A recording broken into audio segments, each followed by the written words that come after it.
Hello friends, welcome to another knitting video. In today's video, I'm going to show you how you can do the caterpillar knit stitch pattern. It looks complicated, but I promise it is very easy. Now for this project, you're going to need to know how to cast on, knit, purl, and bind off. If you need help with any of that, it'll be down in the description below. I have videos that cover more in depth, but I'll kind of show you what you need to do as we go along.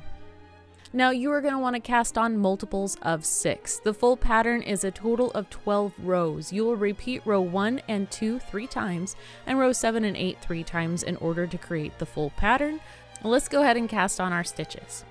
Before we dive into today's stitch tutorial, I'm excited to share a project idea that will grow with you as you learn, the Knit Patchwork Blanket Project. Here's how it works. Every time we explore a new stitch on this channel, you will knit a square or piece using that stitch. Over time, these squares will come together to form a one-of-a-kind blanket, showcasing all the skills you've learned.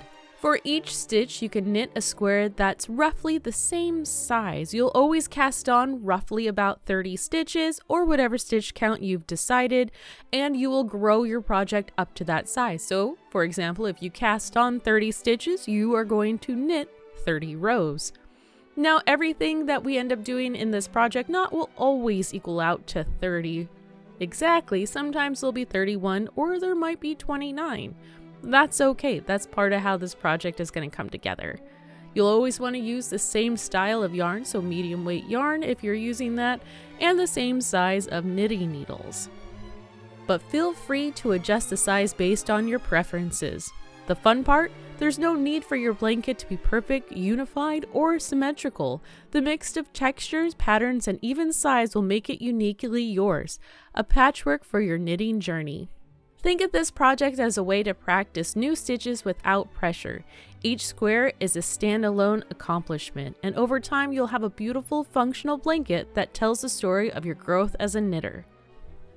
Now that we have all of our stitches cast on that you want for this project, let's go ahead and jump into what the pattern's going to be. So for row 1, you are going to start off by knitting 1 and purling 5. You'll repeat this until the end of the row.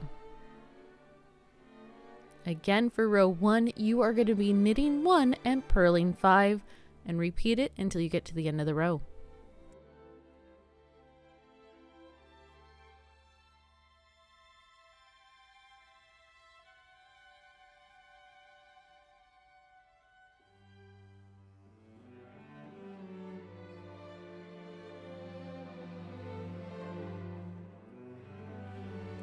Now that you finished row 1, let's go ahead and turn our work and start on row 2. So for row 2, you are going to do a repeat of knitting 5 and purling 1, and you will repeat this until the end of the row. Again, you are going to be doing a knit 5, purl 1 repeat until the end of the row.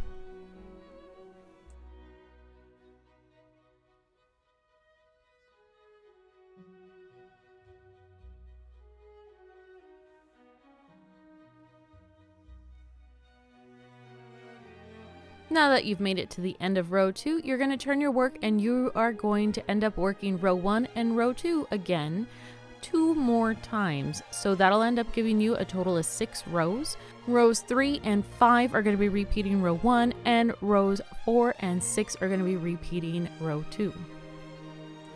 Alright, so while you finish that, let's go ahead and jump forward and take a look at what row 7 and 8 are going to look like. Now that you're ready to move on, we are on row 7. You are going to be doing a repeat of purling 3, knitting 1, then purling 2, and you'll repeat this all the way to the end of the row. Again, you are going to be doing a repeat of purling 3, knitting 1, purling 2, and repeating that until the end of the row.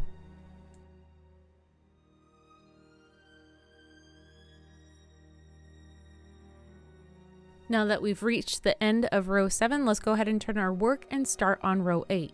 You are going to be doing a repeat of knitting 2, purling 1, knitting 3. You'll repeat this until the very end of the row. Again, your repeat for row 8 is going to be knitting 2, purling 1, and knitting 3. You will repeat this until the end of the row.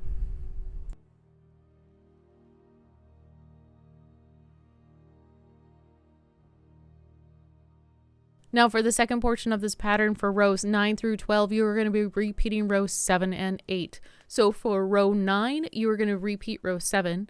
For row 10, you are going to repeat row 8. And 11 is 7 and 12 is 8. Odds are odds, evens are evens. So again, the full pattern is going to be repeating rows 1 through 12. And for section 1 through 6, you repeat rows 1 and 2 3 times. And then for section 7 through 12, you are repeating rows 7 and 8. I know that sounds complicated, but I know that you'll understand what I'm trying to say. I've recorded this a few times, and I think I'm saying it pretty clearly, but that's also why I do a written portion as well, just in case I'm not saying it right. But definitely for this project, the advice that I have is, if you are an expert knitter, this is probably going to be super easy for you. If you are kind of average like I am, I'm not really super great at knitting, you're going to probably need a quiet space. That way you can kind of count your rows as you go until you feel really comfortable, because I actually messed this up 4 times by not counting it right. And even in this, it's still not quite right.